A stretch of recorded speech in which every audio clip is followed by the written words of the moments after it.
Halo, Assalamualaikum warahmatullahi wabarakatuh. Halo Sobat PTDA, kembali lagi dengan channel kesayangan kalian, channel kesayangan para netizen, yaitu PTDA TV. Kali ini kita akan melanjutkan kisah-kisah muslim yang mana pada hari ini kita akan menceritakan tentang kisah Nabi Ibrahim alaihissalam. Sebelum itu, bagi yang belum subscribe, kami tunggu 5 detik dari sekarang. 5, 4, 3, 2, 1. Oke. Siapkan earphone, headset kalian agar suara yang terdengar lebih jelas dan nyaman. Lalu siapkan posisi rebahan kalian yang paling enak. Mau nungging, mau pargoy, mau prajamban. Bebas lah ya.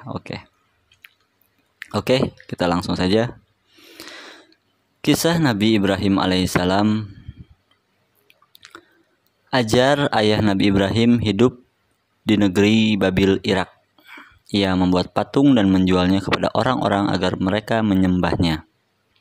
Ia memiliki seorang anak yang masih kecil bernama Ibrahim, yang Allah karuniakan kepada sang anak tersebut hikmah dan kecerdasan sejak kecil. Allah Subhanahu wa Ta'ala berfirman yang artinya, dan sesungguhnya telah kami anugerahkan kepada Ibrahim hidayah kebenaran sebelumnya, dan kami mengetahui keadaannya. Quran Surat Al-Anbiya ayat 51. Saat usianya semakin dewasa, mulailah ia memikirkan siapakah Tuhan yang berhak disembah. Kemudian Allah Subhanahu wa Ta'ala memberikan petunjuk kepadanya sehingga dia dapat mengenal Allah, yaitu Tuhannya.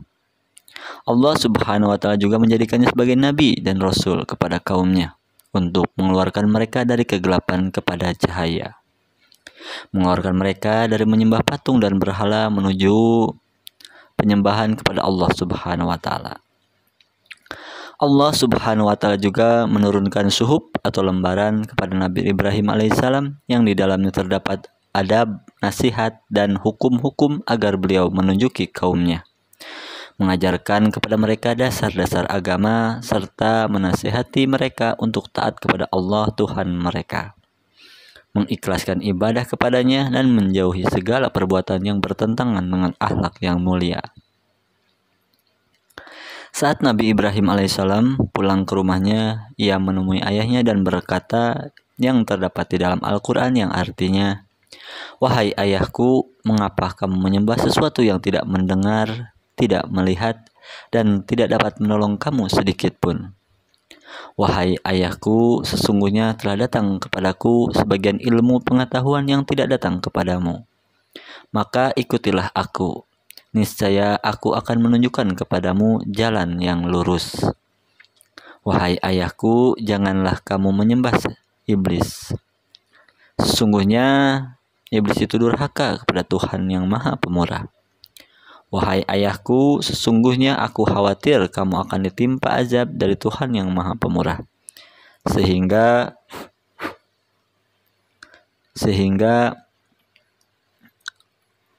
kamu menjadi kawan bagi iblis." Quran Surat Maryam ayat 42-45. Enaknya penyebutan syaiton apa iblis ya guys ya. Tolong tulis di kolom komentar ya, agar kisah selanjutnya untuk pembacaan kata iblis ataupun syaiton enakan yang mana gitu ya. Tolong tulis di kolom komentar. Oke, kita lanjutkan. Namun ayahnya menolak ajakan anaknya, yaitu Ibrahim alaihissalam. Sambil marah ia berkata yang terdapat di dalam Al-Quran yang artinya, "Bencikah kamu kepada Tuhan-Tuhanku, wahai Ibrahim? Jika kamu tidak berhenti, niscaya kamu akan kurajam, dan tinggalkanlah aku untuk waktu yang lama." Quran Surat Maryam ayat 46. Tetapi Nabi Ibrahim alaihissalam bersabar menghadapi sikap keras ayahnya, bahkan membalasnya dengan sikap kasih sayang dan berbakti. Nabi Ibrahim alaihissalam berkata yang terdapat di dalam Al-Quran yang artinya, "Semoga keselamatan dilimpahkan kepadamu. Aku akan memintakan ampun bagimu kepada Tuhanku.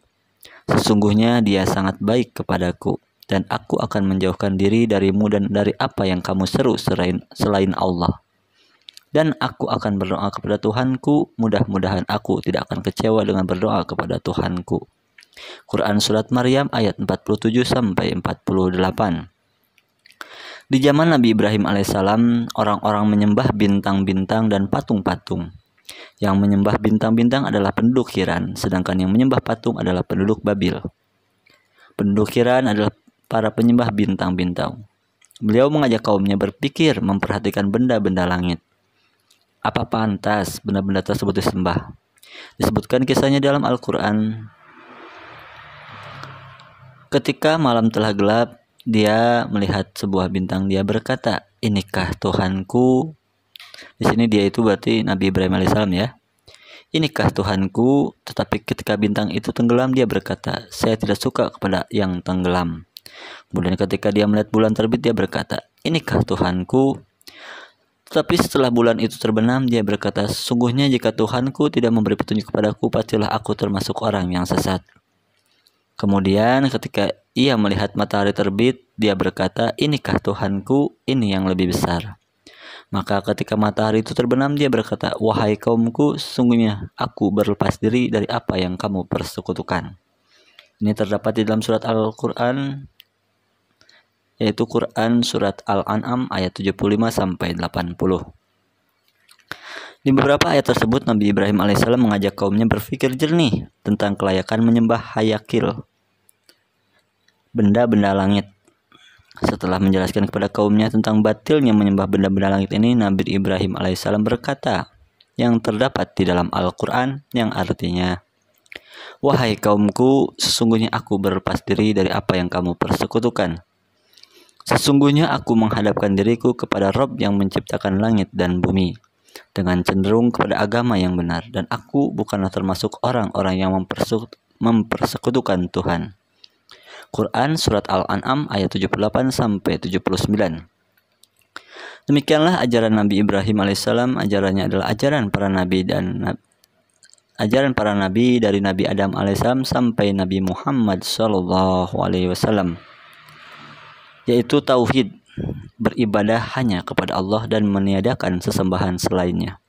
Allah Subhanahu wa taala berfirman yang terdapat di dalam Al-Qur'an yang artinya, "Dan di antara tanda-tanda kekuasaannya ialah malam, siang, matahari, dan bulan. Janganlah sembah matahari maupun bulan, tetapi sembahlah Allah yang menciptakannya, jika dialah yang kamu sembah." Quran Surat Fussilat ayat 37.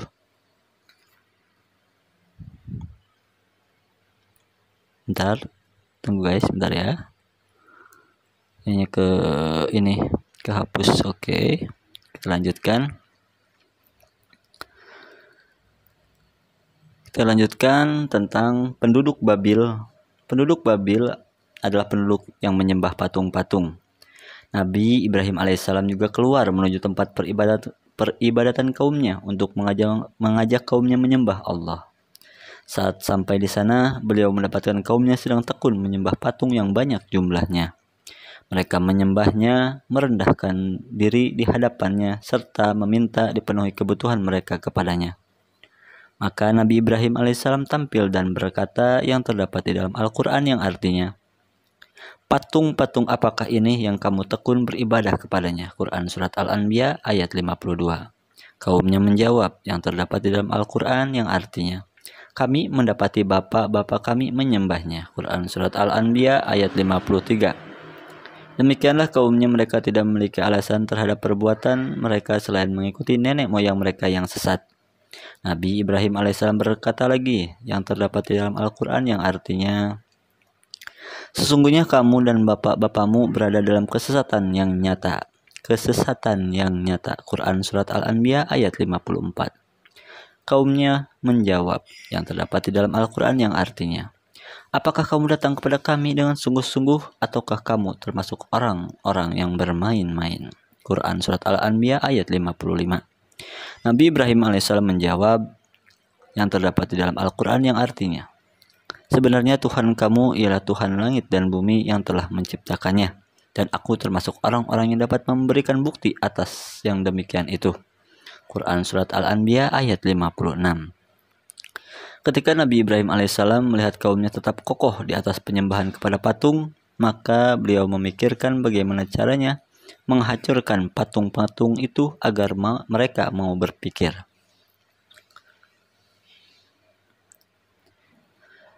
Dari Abu Ishaq mengatakan dari Abul Ahwas dari Abdullah, ia berkata, ketika kaum Nabi Ibrahim keluar menuju tempat mereka berhari raya, kaumnya ada yang mengatakan bapaknya melewati Nabi Ibrahim alaihissalam sambil berkata, "Wahai Ibrahim, mengapa kamu tidak ikut bersama kami?"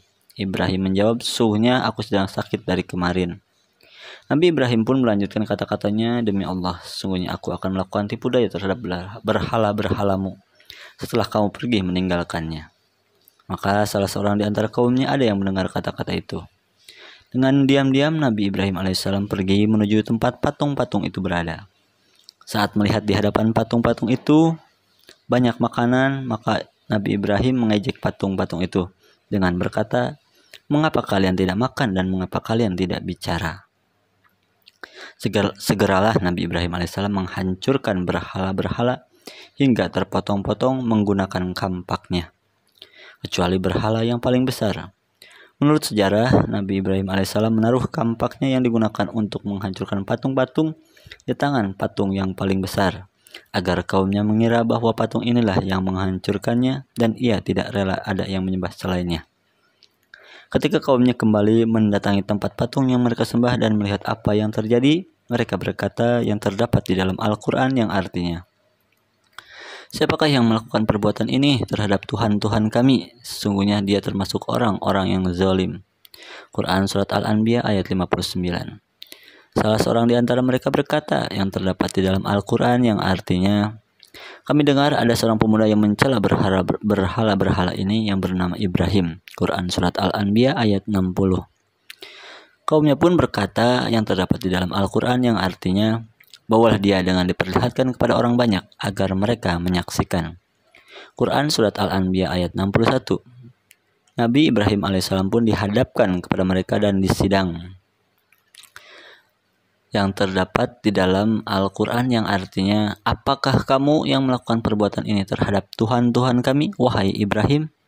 Quran Surat Al-Anbiya ayat 62. Nabi Ibrahim alaihissalam menjawab yang terdapat di dalam Al-Quran yang artinya, "Sebenarnya patung yang besar itulah yang melakukannya. Maka tanyakanlah kepada berhala itu jika mereka dapat berbicara." Quran Surat Al-Anbiya ayat 63.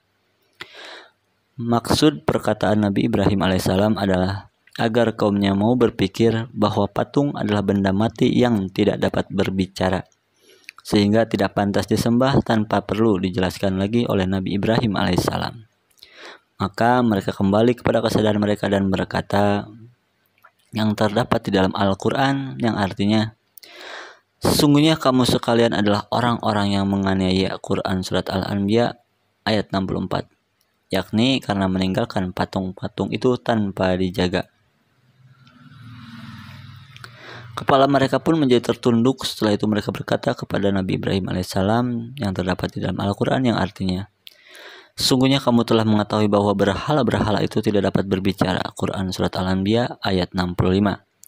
Maksudnya, mengapa kamu suruh kami bertanya kepada patung-patung itu sedangkan kamu tahu bahwa mereka tidak bisa bicara?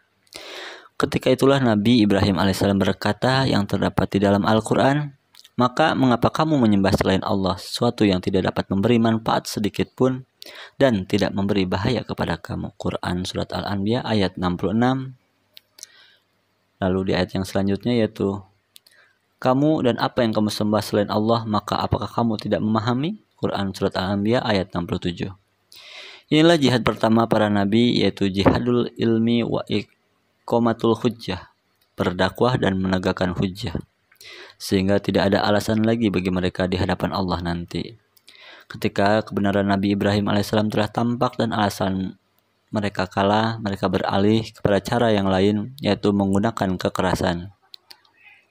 Karena Nabi Ibrahim alaihissalam telah menghancurkan patung mereka dan menghina sesembahan mereka, mereka berkata yang terdapat di dalam Al-Quran, "Bakarlah dia dan bantulah Tuhan-Tuhan kamu jika kamu benar-benar hendak bertindak." Quran Surat Al-Anbiya ayat 68.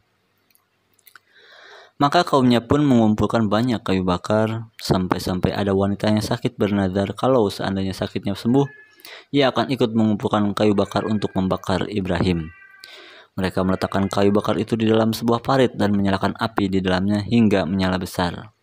Lalu mereka meletakkan Nabi Ibrahim alaihissalam dalam sebuah wadah manjenik alat pelempar. Atas usulan seorang dari daerah Akra'ad Persia, Su'aib al-Jabai, berkata, namanya adalah Haijan. Allah pun menenggelamkan Haijan ke dalam bumi dan ia tetap berada di dalamnya hingga hari kiamat. Setelah itu dilemparlah Nabi Ibrahim alaihissalam dalam keadaan terikat dari manjenik itu ke dalam api. Saat itu Nabi Ibrahim alaihissalam berkata, yang terdapat di dalam sebuah hadis yang artinya, cukup bagiku Allah dan dialah sebaik-baik pelindung, sebagaimana dikatakan oleh Ibnu Abbas radhiyallahu an, yang diriwayatkan oleh Bukhari. Lalu di ayat Al-Quran juga terdapat juga di dalam ayat Al-Quran yang artinya, maka Allah Ta'ala pun menyelamatkan Nabi Ibrahim alaihissalam dengan menjadikan api itu dingin. Allah Subhanahu wa Ta'ala berfirman, wahai api, menjadi dinginlah dan menjadi keselamatanlah bagi Ibrahim. Quran Surat Al-Anbiya ayat 69. Ibnu Abbas dan Abul Aliyah berkata, kalau seandainya Allah tidak berfirman dan menjadi keselamatanlah bagi Ibrahim, tentu dinginnya api tersebut akan menyakiti Ibrahim. Ketika itu ada binatang yang ikut membantu meniupkan api untuk membakar Nabi Ibrahim, yaitu wazak, cicak atau tokek, berdasarkan hadis riwayat Bukhari. Oleh karena itulah mengapa Rasulullah SAW menyuruh untuk membunuh cicak dan menjelaskan bahwa membunuhnya sekali pukul akan mendapatkan 100 kebaikan. Jika 2 kali pukul pahalanya berkurang dan seterusnya, berdasarkan hadis riwayat Muslim. Wallahu alam.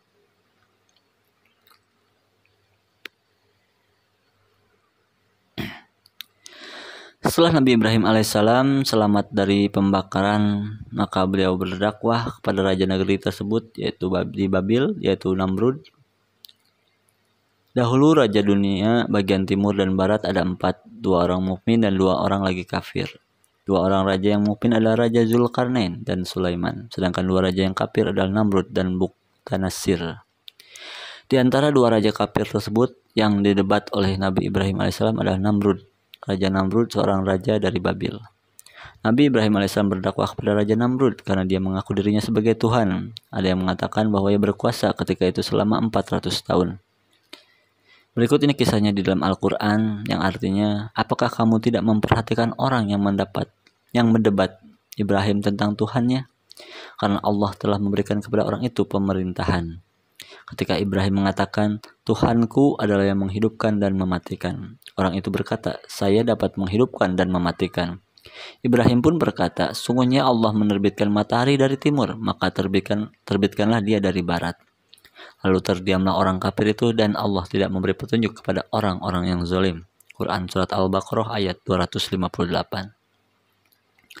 Pada ayat di atas, Raja Namrud meminta Nabi Ibrahim alaihissalam menunjukkan bukti keberadaan Allah Subhanahu wa Ta'ala. Maka Nabi Ibrahim alaihissalam berkata, Tuhanku adalah yang mampu menghidupkan dan mematikan. Yakni bukti keberadaan Allah Subhanahu wa Ta'ala adalah adanya sesuatu dan hilangnya sesuatu setelah adanya. Karena sudah pasti setiap yang ada pasti ada yang mengadakannya, dialah Allah Subhanahu wa Ta'ala, Tuhan alam semesta. Raja Namrud pun menjawab, aku juga bisa menghidupkan dan mematikan. Maksud menghidupkan dan adalah dengan membiarkan hidup atau tidak jadi dibunuh orang yang harus dibunuh. Sedangkan maksudnya bisa mematikan adalah dengan membunuh seseorang. Kata-kata ini sebenarnya dia ucapkan hanya untuk membantah Nabi Ibrahim alaihissalam dan untuk membenarkan dakwaannya, mengaku Tuhan. Padahal jawaban ini sangat lemah sekali. Nabi Ibrahim alaihissalam kemudian mengatakan, sesungguhnya Allah yang menerbitkan matahari dari timur, maka terbitkanlah dari barat. Ketika itu diamlah si Togut ini dan tidak bisa menjawab apa-apa. Untuk selanjutnya Nabi Ibrahim alaihissalam memutuskan berhijrah dari negeri tersebut, melihat karena tidak ada yang beriman selain istrinya Sarah dan putra saudaranya, yaitu Lut alaihissalam. Maka ia pun berhijrah dari suatu tempat ke tempat yang lain hingga sampai di Palestina. Di sana beliau tinggal beberapa lama, beribadah kepada Allah Subhanahu wa Ta'ala dan mengajak manusia untuk beribadah kepada Allah. Setelah beberapa berlalu beberapa tahun, maka negeri tersebut ditimpa kemarau panjang hingga mendesak Nabi Ibrahim alaihissalam untuk hijrah ke Mesir. Ketika itu di Mesir ada seorang raja yang kejam namun suka kepada wanita. Ia memiliki beberapa pembantu yang membantunya untuk memperoleh apa yang ia inginkan. Para pembantunya berdiri di pinggiran negeri untuk memberitahukan kepada raja wanita-wanita cantik yang datang ke Mesir. Saat mereka melihat Sarah, istrinya Nabi Ibrahim alaihissalam, di mana ia adalah wanita yang sangat cantik, maka mereka menyampaikan kepada raja dan memberitahukan kepadanya bahwa bersamanya ada seorang laki-laki. Maka raja pun mengeluarkan perintahnya untuk membawa laki-laki itu. Tidak beberapa lama, beberapa tentara datang dan membawa Nabi Ibrahim alaihissalam kepada raja. Ketika tiba di hadapannya, maka raja bertanya kepada Nabi Ibrahim alaihissalam tentang wanita yang bersamanya. Lalu Nabi Ibrahim alaihissalam menjawab, ia adalah saudarinya. Rajanya berkata, bawalah ia ke hadapanku. Maka Nabi Ibrahim alaihissalam pergi menemui Sarah dan memberitahukan kepadanya apa yang disampaikannya kepada raja dan perkataannya bahwa Sarah adalah saudarinya. Lalu Sarah pun pergi ke istana. Ketika raja melihatnya, maka raja terpesona melihat kecantikannya dan langsung berdiri menghampirinya. Tapi Sarah berkata, saya ingin sholat dan berwudu dahulu. Maka raja pun mengizinkannya. Lalu Sarah berwudu dan sholat. Setelah itu ia berdoa. Begini isi doanya. Ya Allah, jika Engkau mengetahui bahwa aku beriman kepadamu dan kepada Rasulmu, dan aku menjaga kehormatanku selain kepada suamiku, maka janganlah Engkau berikan kekuasaan kepada orang kafir ini. Maka Allah mengabulkan permohonannya, menjaganya dan memeliharanya. Sehingga setiap kali raja ingin memegangnya, maka tangannya tergenggam atau tercekik. Hingga raja pun meminta Sarah agar berdoa kepada Allah agar tangannya terbuka dan raja tidak akan menimpakan bahaya apa-apa kepadanya. Kejadian ini berulang sampai 3 kali. Saat raja mengetahui bahwa ia ternyata tidak berkuasa kepadanya, maka raja memanggil sebagian pembantunya dan berkata kepada mereka, kalian tidak membawaku seorang manusia, bahkan membawa kepadaku seorang syaitan. Lalu ia memerintahkan para pembantunya untuk memberikan hajar kepadanya untuk menjadi pelayannya. Hal ini sebagaimana disebutkan dalam riwayat Ahmad dan Bukhari. Maka Sarah pun kembali kepada suaminya tanpa diganggu sedikit pun oleh raja. Lalu Sarah mendapatkan Nabi Ibrahim alaihissalam dalam keadaan sholat. Saat Sarah sampai, maka Nabi Ibrahim alaihissalam melihatnya dan bertanya kepadanya tentang hal yang terjadi. Sarah pun menjelaskan bahwa Allah menolak tipu daya raja itu kepadanya dan memberikan kepadanya seorang budak bernama Hajar untuk melayaninya. Setelah beberapa lama, Nabi Ibrahim alaihissalam kembali ke Palestina. Di tengah perjalanan, putra saudaranya yaitu Lut alaihissalam meminta izin kepadanya untuk pergi ke negeri Sadum untuk mengajak penduduknya beribadah kepada Allah Subhanahu wa taala dan meninggalkan perbuatan keji yang selama ini mereka lakukan. Maka Nabi Ibrahim alaihissalam memberinya sebagian binatang ternak dan harta. Dan ia melanjutkan perjalanannya bersama keluarganya ke Palestina hingga tiba di sana. Dan di sana Nabi Ibrahim alaihissalam tinggal beberapa lama. Suatu hari Nabi Ibrahim alaihissalam memohon kepada Allah Subhanahu wa taala agar dia memperlihatkan kepadanya bagaimana dia menghidupkan orang-orang yang telah mati. Hal ini sebagaimana yang difirmankan Allah taala di dalam Al-Qur'an yang artinya, dan ingatlah ketika Ibrahim berkata, ya Tuhanku, perlihatkanlah kepadaku bagaimana Engkau menghidupkan orang-orang mati. Allah berfirman, belum yakinkah kamu? Ibrahim menjawab, aku yakin, aku telah meyakinkannya. Akan tapi agar hatiku tetap mantap dengan imanku, Allah berfirman, kalau demikian ambillah 4 ekor burung, lalu cincanglah semuanya olehmu. Allah berfirman, lalu letakkan di atas setiap satu bukit satu bagian dari bagian itu. Kemudian panggillah mereka, niscaya mereka datang kepadamu dengan segera. Dan ketahuilah bahwa Allah Maha Perkasa lagi Maha Bijaksana. Quran Surat Al-Baqarah ayat 260. Maka Nabi Ibrahim alaihissalam melaksanakan perintah itu. Beliau menyembelih 4 ekor burung dan meletakkan bagian-bagian badannya di atas beberapa bukit.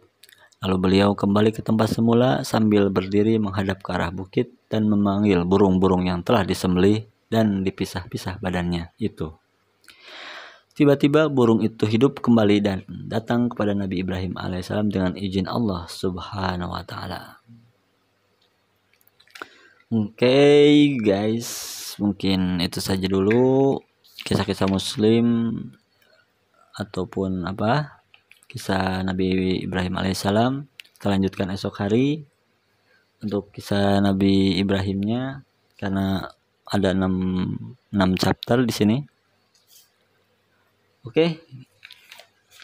Terima kasih sobat PTDA, teman-teman, rekan-rekan semuanya yang sudah menonton sampai habis videonya, mendengarkan sampai habis ceritanya. Jangan lupa like dan subscribe-nya agar menjadi motivasi untuk kami semua untuk terus berkarya, membuat konten ataupun video yang bermanfaat dan berfaedah lainnya.